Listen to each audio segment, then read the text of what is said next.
ہے۔ وہ کیا چیز ہے؟ اگر آپ خوبصورتی کو ملاحظہ کریں تو کائنات کے اندر بہت ساری چیزیں ایسی ہیں جو انسان سے کئی گنا خوبصورت ترین ہیں۔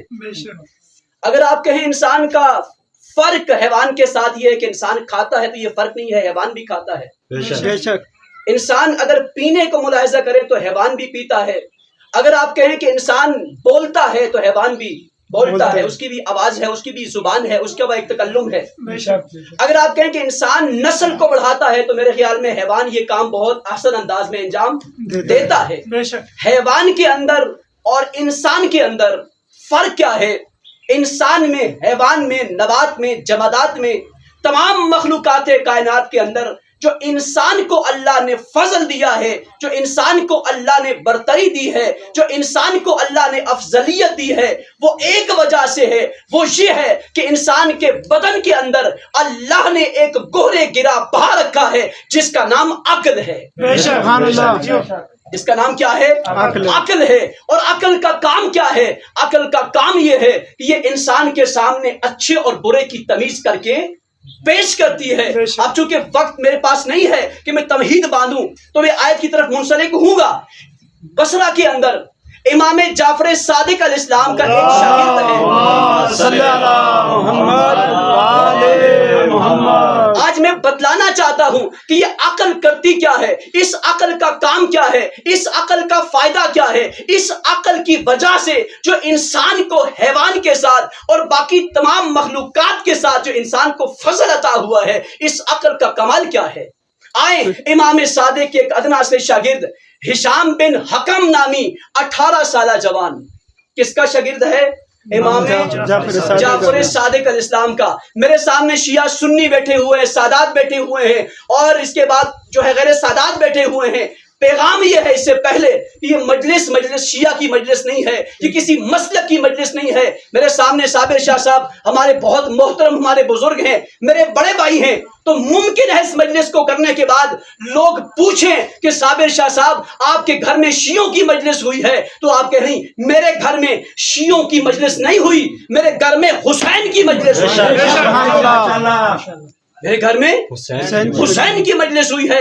اور آپ کو اپنا سر جو ہے شرم سے جھکانا نہیں ہے، بلکہ سر فخر سے بلند کرنا ہے کہ یہ حسین فقط شیعوں کا امام نہیں ہے، حسین جو ہے وہ سنیوں کا امام بھی ہے، حسین کائنات کی ہر آزاد ضمیر انسان کا امام ہے۔ اور جو حسین کو اپنا امام نہیں مانتا، میں نے انسان کی بات کی نا، میں نے مسلمان کی بات بھی نہیں کی، تو میں نے انسان کی بات کی ہے۔ جو حسین کو اپنا امام نہیں مانتا وہ وہابی سنی نہیں، وہ انسانیت سے خارج ہے۔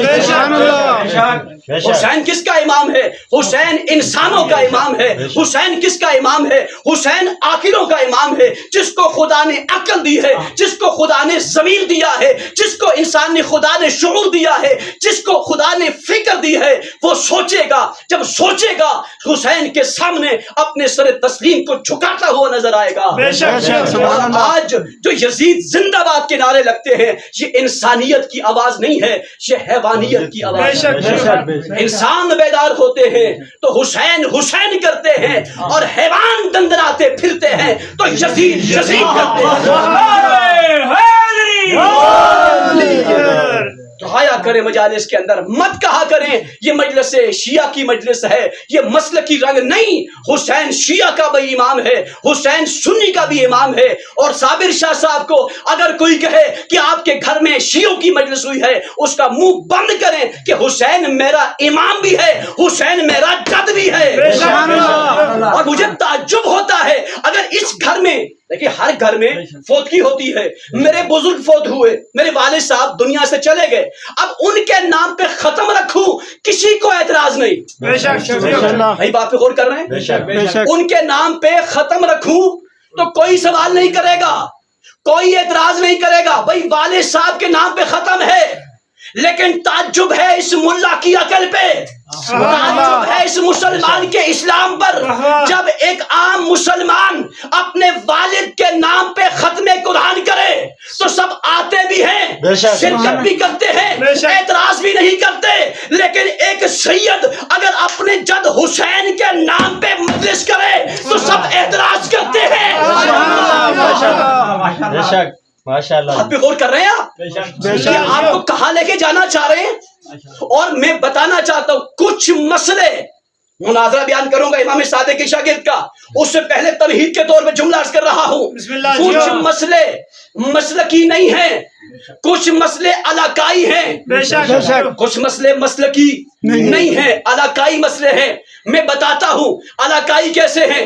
میرے والد صاحب کا جنازہ ہوا، ہمارے خونی رشتہ داروں نے سامنے کھڑے ہو کر تماشائی بن کے دیکھا، بے شک جنازہ نہیں پڑھا. جنازہ پڑھنے کے بعد جب میں نے پوچھا، کہا میرا ضمیر گوارا نہیں کرتا کہ میں شیعہ کے پیچھے کھڑا ہوں. تو میں نے کہا کچھ مسئلے مسلکی نہیں ہیں، کیا ہے علاقائی مسئلے ہیں. یہ علاقائی بت ہیں، علاقائی جاہلیتیں ہیں. کیوں؟ اس لیے آپ اگر سنی کی حیثیت سے شیعہ کے پیچھے کھڑے نہیں ہوئے تو آپ کو بتاتا ہوں ایران کے اندر تہران شہر میں دنیا کا سب سے بڑا شہید سنی اسماعیل ہنیہ، بڑے سے بڑا عالم، بڑے سے بڑا مفتی، بڑے سے بڑا ملا. میں سمجھتا ہوں اسماعیل ہنیہ سے بڑھ کے نہ کوئی سنی ہو سکتا ہے، نہ کوئی دیوبندی ہو سکتا ہے، نہ کوئی حنفی ہو سکتا ہے. پوری دنیا کے اندر جسے میں سب سے بڑا سنی سمجھتا ہوں، جسے سب سے بڑا مجاہد سمجھتا ہوں، وہ اسماعیل ہنیہ ہے. اسماعیل ہنیہ کون تھا؟ شیعہ تھا یا سنی تھا؟ سنی تھا. بولے میرے ساتھ ساتھ. سنی تھا. اسماعیل ہنیہ کیا تھا؟ سنی تھا. جنازہ کس نے پڑھایا؟ شیعہ کے رہبر نے پڑھایا، سید علی خامنائی نے پڑھایا.